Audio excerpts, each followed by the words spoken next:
사무엘하 22장 26절부터 34절까지 말씀입니다. 제가 봉독하겠습니다. 자비한 자에게는 주의 자비하심을 나타내시며 완전한 자에게는 주의 완전하심을 보이시며 깨끗한 자에게는 주의 깨끗하심을 보이시며 사악한 자에게는 주의 거스르심을 보이시리이다. 주께서 공고한 백성은 구원하시고 교만한 자를 살피사 낮추시리이다. 여호와여, 주는 나의 등불이시니 여호와께서 나의 어둠을 밝히시리이다. 내가 주를 의뢰하고 적진으로 달리며 내 하나님을 의지하고 성벽을 뛰어넘나이다. 하나님의 도는 완전하고 여호와의 말씀은 진실하니 그는 자기에게 피하는 모든 자에게 방패시로다. 여호와 외에 누가 하나님이며 우리 하나님 외에 누가 반석이냐. 하나님은 나의 견고한 요새시며 나를 안전한 곳으로 인도하시며 나의 발로 암사슴 발 같게 하시며 나를 나의 높은 곳에 세우시며. 아멘. 오늘 우리가 하나님이 유일한 구원자이십니다 라는 제목을 가지고 함께 말씀을 나누기 원합니다. 우리가 계속해서 이 사무엘서 말씀을 보고 있는데 이 사무엘상, 사무엘하 이 말씀을 보면서 이 사무엘서 말씀이 어떻게 시작하고 어떻게 끝이 나는지 한번 좀 생각해 보시기 바랍니다. 이 말씀이 처음 시작할 때 한나의 노래와 함께 한 시대가 열렸다면 이제 다윗의 노래로 이 대단원의 막을 내리고 있습니다. 그런데 이 노래의 이 참된 주인공이 누구인가 우리가 그것을 잘 살펴볼 필요가 있는데 어저께 우리는 이 주인공이 하나님이시다 하는 사실을 우리 함께 살펴보았습니다. 어저께는 이 다윗의 노래 서두에서 구원이 하나님께 있다 하는 것을 우리가 함께 보았는데 오늘은 이제 노래 후반부에 오면서 그러면 이 하나님께 있는 이 구원, 그럼 하나님께서 이 구원을 어떻게 베푸시는가 이것을 지금 다윗이 노래하고 있습니다. 그래서 26절부터 28절에 그것을 잘 요약해서 설명해 주고 있는데 제가 한번 읽어보겠습니다. 자비한 자에게는 주의 자비하심을 나타내시며 완전한 자에게는 주의 완전하심을 보이시며 깨끗한 자에게는 주의 깨끗하심을 보이시며 사악한 자에게는 주의 거스르심을 보이시리이다. 주께서 공고한 백성은 구원하시고 교만한 자를 살피사 낮추시리이다. 다윗은 여러 전쟁터에서 이 하나님께서 직접 건지시는 건지심과 구원하심을 경험했습니다. 그런데 이것이 결코 우연이 아니라 하나님을 향한 이 자신의 순전한 마음과 깨끗하고 의로운 마음의 결과라고 지금 그것을 말하고 있습니다. 자, 이것은 지금 다윗이 전장의 승리와 구원을 얻기 위해서 열심과 어떤 행위를 했다는 말이 아닙니다. 다윗은 그저 하나님 앞에 납작 엎드려졌었다 이 얘기를 지금 하고 있습니다. 그래서 무슨 얘기인가 하니 하나님이 도와주시지 않으면 나는 살 수 없는 존재입니다. 이렇게 고백했던 것이 다윗의 고백이었다는 겁니다. 다시 한번요. 하나님이 도와주시지 않으면 나는 살 수 없는 존재입니다. 그렇게 살았더니 그 결과로 하나님께서 구원해 주시고 승리하게 해주시고 도와주셨다는 것이 오늘 이 다윗의 노래의 고백입니다. 그래서 이것을 절대적으로 잘 이렇게 요약해가지고 압축해서 설명해 주는 말이 28절 말씀인데 제가 읽어보겠습니다. 주께서 공고한 백성은 구원하시고 교만한 자를 살피사 낮추시리이다. 지금 다윗은 지금 뭐라고 얘기합니까? 겸손한 자와 교만한 자를 지금 대조를 시켜서 의인과 악인에 대한 하나님의 공정한 보상과 심판이 어떻게 일어나고 있는지 그것을 확인시켜주고 있습니다. 이것이 성경이 우리의 구원에 관해서 말해주고 있는 절대적인 진리입니다. 하나님은 하나님만 의지하는 겸손한 자를 찾으시고 그 겸손한 자를 구원해 주십니다. 그래서 교만한 자를 어떻게 하십니까? 교만한 자를 구원하려면 어떻게 해야겠습니까? 이 사람을 겸손하게 만들어야겠지요. 그래서 교만한 자를 구원하시기 위해서는 먼저 그 교만을 꺾으시고 낮추십니다. 그래서 욥기 22장 29절 말씀해 보니까 사람들이 너를 낮추거든 너는 교만했노라고 말하라. 하나님은 겸손한 자를 구원하시리라. 하나님께서 사람들을 사용하셔서 우리를 겸손하게 만드실 때가 있습니다. 그때는 하나님께서 나를 사랑하셔서 그렇게 하는구나, 나를 구원하시기 위해서 이렇게 하는구나 사람들이 알라는 겁니다. 그러나서 하나님은 겸손한 자를 구원하신다. 성경이 이렇게 얘기합니다. 또 시편 107편 12절 말씀해 보니까 그러므로 그가 고통을 주어 그들의 마음을 겸손하게 하셨으니 그들이 엎드려져도 돕는 자가 없도다. 지금 하나님께서 사람들을 치셔서, 이 교만한 자들을 치셔서 겸손하게 만드시는데, 이 겸손하게 만들 때는 어떤 상황이 일어나냐면 사람들이 돕지를 않습니다. 그들이 엎드려져도 돕는 자가 없도다, 이렇게 얘기했습니다. 우리가 엎드려지고 인생이 공고할 때 왜 세상이 우리를 돕지 않습니까? 왜 돕는 사람이 아무도 없습니까? 우리가 여전히 교만하기 때문에 그렇습니다. 하나님밖에 나를 도울 분이 없다는 것을 알아야 하기 때문에 하나님께서 도움의 손길들을 다 막으시고 차단시키는 겁니다. 왜냐하면 하나님만 바라볼 수 있도록. 제가 교회에서 신앙상담을 하다 보면 꽤 많은 사람들이 이렇게 질문합니다. 왜 하나님은 나를 돕지 않습니까? 왜 하나님은 내 인생을 이렇게나 어렵게 만드십니까? 많은 사람들이 이런 질문들을 합니다. 대답은 무엇입니까? 그런 상황이 아니면 우리는 하나님을 결코 찾지 않을 정도로 악하고 교만한 사람들이기 때문에 그렇습니다. 따라서 하나님은 모든 사람이 구원받기를 바라고 모든 사람이 하나님 찾기를 바라서 우리의 환경을 지배 주관하시고 오늘도 그렇게 통치하고 계십니다. 그러므로 사랑하는 여러분, 오늘 내게 주신 모든 상황이 하나님의 은혜임을 깨닫고 믿으시기 바랍니다. 절대로 그렇습니다.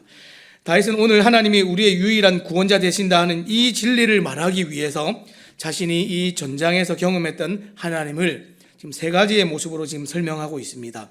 첫 번째는 길이 없는 흑암 중에 등불입니다. 29절 말씀해 보니까 여호와여 주는 나의 등불이시니 여호와께서 나의 어둠을 밝히시리이다. 첫 번째로 다윗은 이 하나님을 나의 등불로서 설명하면서 어둠을 밝혀주시는 분이라고 그렇게 고백했습니다. 적들이 어디서 쳐들어올지 모르고 이 전쟁의 향방을 예측할 수 없는 그런 캄캄한 그런 상황 중에 유일한 빛이 되셨던 분이 하나님이셨다. 다윗이 이렇게 고백합니다. 그 빛이 어떤 빛입니까? 하나님의 절대적인 도우심과 선하신 인도하심입니다.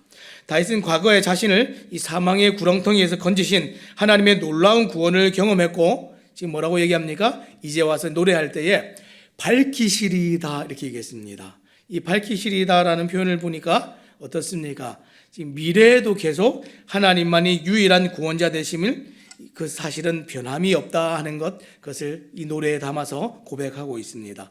예전에 내가 전쟁터에서 싸울 때 하나님께서 나의 빛이 되셨던 것처럼 미래에도 나의 후손들에게도 이 이스라엘이 그 하나님을 빛으로 삼아서 살았으면 좋겠다. 이것이 지금 이 노래에 담겨있는 다윗의 마음입니다. 하나님 외에 다른 의지할 것을 전혀 두지 않은 이것이 다윗의 믿음이었습니다. 그래서 하나님만이 나의 어둠을 밝히시는 등불이라고 믿었던 다윗은 어떻게 합니까? 30절 말씀해 보니까 내가 주를 의뢰하고 적진으로 달리며 내 하나님을 의지하고 성벽을 뛰어넘나이다. 지금 전쟁터에서 어둠을 향해서 막 달리는데 이렇게 과감히 움직일 수 없습니다. 어떻게 이렇게 과감히 움직일 수가 있습니까? 이유가 뭡니까? 그 앞에 나와 있죠. 내가 주를 의뢰하고 적진으로 달립니다. 내가 하나님을 의지하고 성벽을 뛰어넘습니다. 의뢰하고 믿는 믿음이 있었기 때문에 깜깜하고 보이지 않고 아무것도 없지만 담력을 가지고 막 달려나갑니다. 자, 이것은 시편 27편 1절에 다윗의 고백과도 연결이 되는데 이렇게 고백합니다. 여호와는 나의 빛이요 나의 구원이시니 내가 누구를 두려워하리요 여호와는 내 생명의 능력이시니 내가 누구를 무서워하리요. 여기서 묘사된 이 군인은 주변의 모든 상황을 지금 다 무시하고 오직 빛을 따라서 칼 한 자로 손에 딱 쥐고 적진으로 뛰어드는 매우 역동적이고 힘찬 모습을 보여주고 있습니다. 여러분, 이것이 믿음으로 살아가는 사람들의 모습입니다. 사랑하는 여러분, 흑암의 장막이 다윗을 덮은 날들이 하루 이틀이 아니었습니다. 우리의 인생도 이와 비슷하지 않습니까? 인생을 조금만 살아보면 누구나 알듯이 이런 흑암을 다 경험합니다. 세상에 믿을 사람 없고 의지할 사람이 없고 우리를 책임지되 끝까지 책임질 수 있는 사람이 아무도 없습니다. 부모님들조차도 이 자녀들을 끝까지 책임질 수 없지 않습니까? 빛이라 여겼던 것들이 다 사라지고 나면 인생이 캄캄에 둘러싸이게 되면 사람들이 두려움만 남습니다. 사람이 무섭고 세상이 무섭고 어찌 살아야 할까 그런 상황들이 찾아옵니다. 마치 하나님과 끊어져서 에덴 동산 바깥에 쫓겨난 아담과 하와가 느꼈을 두려움과 같은 것들이 사람들에게 공포로 다가옵니다. 하나님을 의지하지 않고 믿기를 선택하지 않은 이 교만한 사람들의 결과입니다. 우리 주님만 유일한 빛이요 구원자 되심을 반드시 믿으시기 바랍니다. 그래서 요한복음 8장 12절 말씀에 뭐라고 합니까? 예수님이 이렇게 말씀하십니다. 나는 세상의 빛이니 나를 따르는 자는 어둠에 다니지 아니하고 생명의 빛을 얻으리라. 아멘. 생명의 빛을 얻으리라. 하나님 없기 때문에, 우리 주님 계시지 않기 때문에 사람들이 어둠 가운데 다니는 겁니다. 우리 주님만이 어둠 속에서 유일한 길이 되시고 빛이 되신다는 사실 다시 동일하게 믿고 그렇게 살아갔습니다. 자, 두 번째는 어떤 것입니까? 칼과 창이 날아오는 중에 하나님이 방패가 되셨다, 이렇게 고백합니다. 지금 자신의 유일한 구원자 되신 하나님을 지금 묘사하고 표현하는데, 첫 번째가 빛이었다면 두 번째는 방패입니다. 그래서 31절 말씀해 보니까 하나님의 도는 완전하고 여호와의 말씀은 진실하니 그는 자기에게 피하는 모든 자에게 방패시로다, 이렇게 얘기했습니다. 처음 전장에 나갈 때 다윗에게 다른 방패가 없었지요. 골리앗과 싸움 싸우러 나갈 때 이 다윗의 모습을 기억해 보시기 바랍니다. 사울의 갑옷도 취하지 않았고 그저 그 물맷돌 몇 개 집어가지고 그렇게 나갔습니다. 오직 주님이 살리시면 살고 죽이시면 죽는다는 각오로 전쟁에 임했습니다. 주님이 지키셨기 때문에 날선 칼과 창 끝도 다윗을 건드릴 수가 없었습니다. 전심으로 주님께 피하는 다윗에게 주님은 강력한 방패가 되어주셨습니다.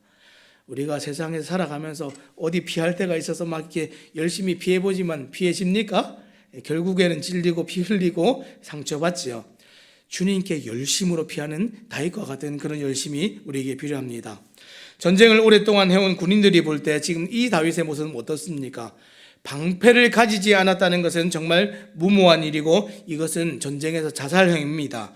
그런데 다윗이 이렇게 할 수 있었던 것은 하나님을 더 강력한 방패라고 확신했기 때문에 그럴 수 있었습니다. 어떻게 하나님을 가장 강력한 방패라고 믿을 수가 있었습니까? 자, 오늘 말씀은 그 방패를 설명할 때 이렇게 하나님의 말씀에 완전하고 진실한 것을 강조하고 있습니다. 무슨 얘기입니까? 하나님을 믿고 신뢰하는 일에 이 말씀의 이 특성을 드러내서 설명하고 있는데, 말씀이 믿을 만한 특성을 가지고 있기 때문에 그 말씀을 신뢰하고 의뢰해서 방패로 여기고 삼았다. 이것이 오늘 성경이 얘기하고 싶은 것입니다. 말씀의 특성은 완전하고 진실함입니다. 믿을 만한 것이죠. 이 말씀을 믿고 의지하고 사는 것, 이것이 무수한 칼과 창을 막아냅니다. 그래서 에베소서 6장 말씀에 이 영적인 싸움을 싸울 때 너무나 비슷합니다. 어떻게 합니까? 이 전신갑주를 설명할 때도 이 방패를 하나님의 말씀을 믿는 믿음으로 표현하고 있습니다. 그래서 에베소서 6장 16절 말씀에 보니까 모든 것 위에 믿음의 방패를 가지고 이로써 능히 악한 자의 모든 불화살을 소멸하고, 화살이 오는데 그것도 불화살이 날아오는데 다 막아냅니다. 믿음의 방패로. 여러분, 그래서 다윗은 하나님 외에 방패가 없다고 믿었습니다. 그래서 32절에 뭐라고 했습니까? 여호와 외에 누가 하나님이며 우리 하나님 외에 누가 반석이냐. 사랑하는 여러분, 하나님 가르치시는 대로 살아가면 마치 방패를 가진 것처럼 모든 위험과 위기를 막아낼 수 있습니다. 이것은 잠언의 말씀도 똑같이 얘기하고 있습니다. 잠언 30장 5절 말씀에 보니까 하나님의 말씀은 다 순전하며 하나님은 그를 의지하는 자의 방패시니라. 말씀이 순전하고 그 말씀을 의지하면 방패가 되어주신다, 이렇게 얘기했습니다. 오늘 찌르는 칼과 창과 어떤 공격을 만난 분이 계십니까? 하나님께 피하시기 바랍니다. 능히 여러분의 방패가 되어주실 것입니다. 자, 마지막 세 번째는 유일한 구원자 되신 하나님은 어떻게 설명하고 있습니까? 발 디딜 곳 없는 중에 반석이 되신다, 이렇게 얘기했습니다. 33절과 34절 말씀입니다. 제가 읽겠습니다. 하나님은 나의 견고한 요새시며 나를 안전한 곳으로 인도하시며 나의 발로 암사슴 발 같게 하시며 나를 나의 높은 곳에 세우시며, 광야의 절벽과 낭떠러지에서 발 디딜 곳을 찾기란 쉽지가 않습니다. 특히 이 다윗과 같이 도망자 신세라면 더욱 조급한 마음이 있어서 그런 곳을 지날 때에 순식간에 미끄러지고 떨어질 수가 있습니다. 하지만 구원의 반석이신 주님 덕분에 다윗은 걸음을 넓혀서 어떻게 합니까? 높은 곳으로 달리고 넓은 곳으로 달리게 되는 경험들을 하게 됩니다. 왜냐하면 반석이신 주님이 매 순간 그 발을 붙들어서 인도해 주셨기 때문에 그렇습니다. 우리는 우리의 발을 내가 걷고 인도한다고 생각하지만 우리의 발을 붙드시고 걸음을 인도하시는 분은 하나님이십니다. 사람들이 보기에 위태위태한 길을 걷는 것 같았는데 하나님을 의지했더니 결국에는 가장 안전한 곳으로 인도하시고 가장 바른 곳으로 인도하시고 형통한 곳으로 인도하십니다. 우리가 개역개정 성경에는 지금 번역이 되어 있지 않지만 원래는 이 하나님께서 길을 인도하시다 할 때 하나님은 다윗의 길을 온전함으로 인도하신다. 다윗의 길이라고 표현했습니다. 이 다윗의 길은 다윗이 살아가는 그 삶의 방식과 그 여정을 가리킵니다. 어떤 것입니까? 믿음의 여정이고 믿음의 길입니다. 그것은 하나님만이 유일한 구원자이시고 도움이라고 믿는 믿음이었습니다. 하나님 앞에 이 겸손함을 선택하고 그 말씀을 절대적으로 의지하면서 살아가는 삶의 방식입니다. 그래서 잠언 22장 4절은 이렇게 말합니다. 겸손과 여호와를 경외함의 보상은 재물과 영광과 생명이니라. 어떤 사람들은 하나님 믿으면, 예수님 믿으면 마음의 안정과 위로를 얻는 것 아니야? 그건 종교입니다. 그렇죠? 사람들이 정말 교회를 나올 때 양심의 위로를 받고 마음의 위로를 받기 나온다면 그건 종교 행위지 하나님을 믿는 것이 아닙니다. 성경이 뭐라고 얘기합니까? 실제로 하나님 앞에 겸손해지고 하나님을 경외하면서 살아가는 사람들에게 마음이 그냥 편안해지고 끝나는 것이 아니라 보상이 있는데 재물과 영광과 생명이 주어진다. 이렇게 얘기했습니다. 이것을 믿으시기 바랍니다. 사랑하는 여러분, 우리도 때때로 인생의 위태한 순간을 만날 때가 있습니다. 정신을 차려보니까 광야의 절벽과 같은 낭떠러지 같은 곳을 우리가 걷게 될 때가 있습니다. 그런 순간에조차도 하나님을 의지하는 자들에게 하나님은 은혜 베풀기를 주저하지 않으십니다. 인생의 소망이 없고 혹 정말 인생의 나라까지 떨어지고 끝까지 밀려왔다라고 느끼시는 분들이 우리 중에 혹 계십니까? 하나님은 진짜 나락에 떨어져 있는 영원한 지옥불 앞에까지 떨어져 있는 우리를 건지셔서 구원하신 하나님이십니다. 인생의 그 작은 우리의 어려움들과 위태위태한 것들은 하나님께는 문제도 되지 않습니다. 우리를 영원한 죽음 가운데서 건지신 하나님께서 천국의 영화로운 가운데 우리를 들어오게 하셨는데 그 하나님이 오늘 하루 살아가는 중에 정말 어떤 어려움과 위태함 가운데 있든지 하나님을 믿기만 하면 그 하나님이 우리의 소망 되어주신 줄 믿으시기 바랍니다. 아무리 소망이 없는 우리의 인생과 위태한 발걸음도 하나님께 소망을 두면 반드시 그 길을 바르게 인도하심을 믿으시기 바랍니다. 하나님만이 유일한 우리의 구원자이시고 소망이십니다. 오늘 다윗은 이제껏 자신의 삶을 지키신 하나님과 그분의 말씀과 약속을 지키신 그 하나님을 기억하고 있습니다. 말씀을 함께 좀 돌아보기 원합니다. 그 하나님 어떤 하나님입니까? 유일한 우리의 도움이시고 능력이시고 구원자이십니다. 다윗은 이것을 지금 이 노래에 담을 때에 어떤 심정으로 담고 있습니까? 이 사무엘서를 다 마지막으로 매듭 짓고 있는 이 노래에서 이제 자신의 가문과 나라의 앞날을 하나님께 맡기면서 찬양하고 있습니다. 길이 없는 어둠 속에 등불이 되어주셨고 칼과 창의 공격 속에 방패가 되어주셨고 낭떠러지와 절벽의 위태한 길을 걸을 때에 요새와 산성이 되어주신 하나님, 그 하나님을 우리 후손들이 또 잘 믿기를 바라는 마음으로 이 노래를 마지막으로 담고 있습니다. 이 다가올 이스라엘의 운명을 하나님께 두기를 바랬던 다윗의 간절한 노래가 이제 우리의 노래가 되기를 원합니다.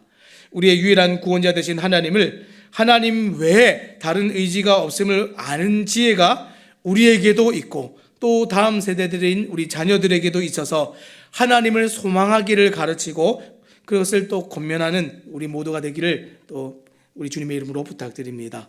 우리 주님만이 유일한 소망입니다. 기도하겠습니다.